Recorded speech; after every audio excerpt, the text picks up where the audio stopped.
नमस्कार, जय हिंद दोस्तों। क्या हाल है सारे शेर भाई हो गए। आई होप आप लोग बिल्कुल बढ़िया हो गए और मचा रहे होगे। तो दोस्तों, जिस चीज का आप लोगों को इंतजार था, बहुत सारे मेरे भाई काफी समय से क्वेश्चन कर रहे थे कि टाटा सिएरा का ऑल व्हील ड्राइव कब आएगा, टाटा सिएरा की सीएनजी कब आएगी। तो आज हमारे पास उसके स्पाई शॉट जवाब सब कुछ आ चुके हैं, जो हम लोग आप लोगों के साथ शेयर करने वाले। टाटा सिएरा जिस सेगमेंट में आती है दोस्तों, वहां पर आती है मारुति विक्टोरिस, जो कि काफी अच्छा सेल कर रही है शुरुआत से ही। ग्रैंड विटारा आती है, हाईराइडर आती है, और इन गाड़ियों के अंदर सीएनजी ऑप्शंस आपको देखने को मिल ही जाते हैं। अब आपको ऑलरेडी पता है कि टाटा मोटर्स ने सबसे पहले स्टार्ट किया था कि आपको सीएनजी के अंदर बूट स्पेस मिल जाएगा और ट्विन सिलेंडर टेक्नोलॉजी मिल जाएगी। हालांकि मारुति ने एक नया तरीका ढूंढा, उन्होंने अंडर बॉडी सीएनजी निकाली, वो भी काफी कारगर है। पर दोस्तों, माइलेज को लेकर लोगों के काफी कंसर्न्स हैं, क्योंकि टाटा सिएरा की बिल्ड क्वालिटी है भी है, मजबूत गाड़ी है।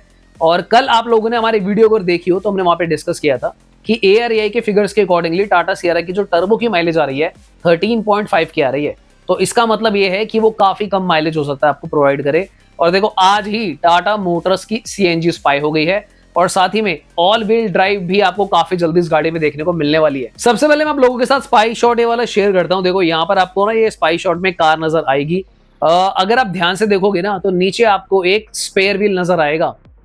बूट स्पेस के जस्ट नीचे एक स्टेपनी जैसा शेप आ रहा है, पूरा तो नहीं दिख रहा है, पर यहां से मुझे लग रहा है कंफर्म है कि ये टाटा सिएरा सीएनजी ही है। इनफैक्ट दूसरे स्पाई शॉट में पेट्रोल लिड भी नजर आ रहा है वहां पे, ठीक है। तो इसका मतलब ये ईवी तो नहीं है सिएरा की, एक बात तो कंफर्म होती है। तो मेरे अकॉर्डिंगली यहाँ पर आपको सीएनजी देखने को मिलेगी, और इसके साथ ही आपको आईसीई के अंदर ही अपना ऑल व्हील ड्राइव भी देखने को मिल जाएगा, क्योंकि जो क्लोजेस्ट कॉम्पिटिटर है जो कि मारुति विक्टोरिस, वहां पर भी ऑल व्हील ड्राइव आपको देखने को मिल रहा है। इस सेगमेंट में भी ना दोस्तों डिमांड तो है। देखो, मैं आपको सच बताऊं, कई सारे भाई थार ले लेके घूम रहे हैं, उसमें सीएनजी करवा लेते हैं। करवाने वाले शौकीन आदमी क्रेटा लेके सीएनजी करवा लेते हैं। तो टाटा सिएरा में अगर कंपनी फैक्ट्री फिटेड सीएनजी दे दे तो क्या ही प्रॉब्लम है। अब देखो, एक बात तो अप्रिशिएट करनी पड़ेगी मारुति की, कि भाई ये ट्रेंड जो है ना सीएनजी वाला, मारुति की गाड़ियां जब से सर्टिफाइड सीएनजी आया, फिर टोयोटा में भी आ गया। हाई राइडर स्पेसिफिकली जो 4.3 मीटर में आती है, हाई राइडर देखने में प्रीमियम भी लगती है, महंगी भी लगती है, और साथ में सीएनजी भी लग जाती है, तो कोई दिक्कत भी नहीं है। तो वाई नॉट टाटा सिएरा। तो मुझे लगता है टाटा मोटर्स ने यहाँ पर एक बोल्ड स्टेप ले लिया है, और काफी जल्दी आपको टाटा सिएरा सीएनजी भी देखने को मिल जाएगी। कितनी माइलेज मिलेगी, क्या प्राइसेस हो सकते हैं, वो मैं आपको भी आगे बताता हूं। उन लोगों को डेफिनेटली देखो ये गाड़ी लेनी चाहिए जो डेली कम्यूट के लिए अगर सिएरा लेना चाह रहे हो, क्योंकि रोज रोज चलानी होती है तो माइलेज ज्यादा चाहिए होती है। और स्पेशली जो कुछ भाई लोग ये सोचकर सिएरा छोड़ रहे थे कि यार इसमें सीएनजी का ऑप्शन नहीं है, इसमें माइलेज कम हो जाएगी, तो आप लोगों को भी यहाँ पे थोड़ी सी राहत मिल सकती है। अब मैं यहाँ पर क्यों बोल रहा हूँ कि यहाँ पर ऑल व्हील ड्राइव भी आ सकता है साथ में, मतलब सीएनजी वाले में नहीं आएगा, वो अलग ही आएगा, क्योंकि टाटा मोटर्स के पास 1.5 हाइपीरियन टर्बो है। यहाँ पर आपको 6 स्पीड टॉर्क कन्वर्टर भी देखने को मिलता है। पावर की इस गाड़ी के अंदर कोई कमी नहीं है, तो कोई रीजन नहीं बचता कि इस गाड़ी के अंदर ऑल व्हील ड्राइव ना आए। तो जो मेरे भाई शौकीन आदमी लोग हैं, जिनका मन कर रहा हो कि भाई थोड़ी बहुत ऑफ रोडिंग भी पेल देते हैं, तो लो भाई, टाटा मोटर्स ने कहा उठा लो जीवन के स्वाद। अगर हम बात करें टाटा सिएरा सीएनजी की लॉन्च डेट की दोस्तों, तो इसकी जो लॉन्च डेट रखी गई है 2026 के एंड में रखी गई है। एंड पॉसिबली यही होता है कि जो फेस्टिव सीजन से न्यू ईयर के बीच का टाइम होता है, उसमें लॉन्च हो जाएगी। अगर तो ये जो वॉर वगैरह का सिचुएशन चल रहा है, जो कि धीरे धीरे अब टलता हुआ नजर आ रहा है, थोड़ा बहुत स्टॉक मार्केट भी ऊपर को जाने लगा है, तो देयर इज अ पॉसिबिलिटी कि हाँ, ये इसी साल लॉन्च हो जाएगी, सीएनजी आपको देखने को मिल जाएगी। बाय एनी चांस अगर थोड़ा सा डिले होता है, तो फर्स्ट क्वार्टर में, यानी कि जनवरी से मार्च के बीच में 2027 में टाटा सिएरा सीएनजी आपको देखने को मिल जाएगा। अगर हम बात करें एक्सपेक्टेड माइलेज की, तो देखो मुझे ऐसा लगता है कि सीएनजी के अंदर ये गाड़ी आपको हाईवेज पे 17 to 18 के आसपास रियलिस्टिक माइलेज दे सकती है। अब देखो, नेक्सॉन हो गई, ब्रेजा वगैरह में आपकी 24 से 27 की रेंज बनती है, और यहाँ पर टाटा सिएरा हैवी गाड़ी है। 1.5 नेचुरल एस्पिरेटेड इंजन में आपकी अगर सीएनजी आती है, मुझे लगता है 17-18 में रियल कंडीशंस में बता रहा हूँ कि आपका सामान वगैरह सब रखा हुआ है, 5 लोग बैठे हुए हैं, एसी सब ऑन है, लगेज रखे हुए हैं, अगर थोड़ा सा भी यहाँ पर वेट कम हो जाता है, 2 लोग चला रहे हैं, तो स्लाइटली माइलेज बढ़ भी सकती है, और आप 18 के आसपास का नंबर लेके चलो। मुझे लगता है एक स्वीट स्पॉट है जितना इस इंजन को डिलीवर कर देना चाहिए। अब दोस्तों, क्योंकि सिएरा के अंदर सीएनजी आ जाएगी, तो इसका एडवांटेज बहुत ज्यादा है, और इसका एक डिसएडवांटेज भी है। डिसएडवांटेज ये है कि जो लोग नेक्सॉन सीएनजी लेने की प्लानिंग कर रहे थे ना, स्पेशली जो लोग नेक्सॉन जैसे नेक्सॉन टाइप गाड़ी में भी जो सीएनजी लेते हैं और पैसा लगा देते हैं, क्योंकि फीचर्स भी चाहिए होते हैं, तो उनका मन थोड़ा सा ललचा सकता है कि यार मैं नेक्सॉन सीएनजी में लगा ही रहा हूं अगर 11-12 लाख रुपए, तो थोड़ा बजट बढ़ाकर क्या मैं सिएरा पे चला जाऊं। तो आने वाले दिनों में बात करेंगे इसके बारे में। मेरे अकॉर्डिंगली तो देखो, माइलेज का भी डिफरेंस आ जाता है, और पावर टू वेट रेशो का डिफरेंस आ जाता है, क्योंकि नेक्सॉन के अंदर तो टर्बो सीएनजी मिलता है देखो, और टर्बो सीएनजी आपका 101 bhp, इतना तो टाटा सिएरा की नॉर्मल पावर है, और उसके ऊपर नेक्सॉन छोटी गाड़ी है, तो वो सीएनजी में भी रॉकेट की तरह चल जाती है। तो मेरे अकॉर्डिंगली तो नेक्सॉन और सियरा में बिल्कुल कंफ्यूज मत होना। अगर आपको सियरा ही लेनी है उस केस में एक अलग बात है। हालांकि जिस तरीके से टाटा मोटर्स ने सीएनजी को ट्यून किया ना, नेक्सॉन में भी 101 bhp इन लोगों ने निकाल ली, टर्बो में सीएनजी लगा दिया।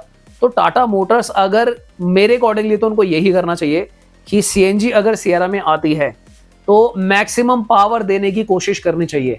सीएनजी का नेचर होता है कि जिस भी इंजन में लगेगी तो थोड़ी बहुत पावर वहां पे कम कर देगी और आराम से 10 से 15 bhp का डिफरेंस आ जाता है। अब प्रॉब्लम यह है कि अगर सियरा के अंदर 10-15 bhp और कम हो जाता है दोस्तों, तो कहीं ना कहीं वो थोड़ा सा गड़बड़ा जाएगा मैटर। तो कोशिश मुझे लगता है टाटा मोटर्स की यही रहेगी कि ज्यादा से ज्यादा पावर डिलीवरी, ज्यादा से ज्यादा bhp सीएनजी होने के बाद भी इस गाड़ी के अंदर आपके मेंटेन रहे। पर दोस्तों आप लोगों को एडवांटेज पता है क्या हो जाएगा, ये सियरा सीएनजी जो आएगी ना, ये एक फ्यूचर प्रूफ गाड़ी हो जाएगी।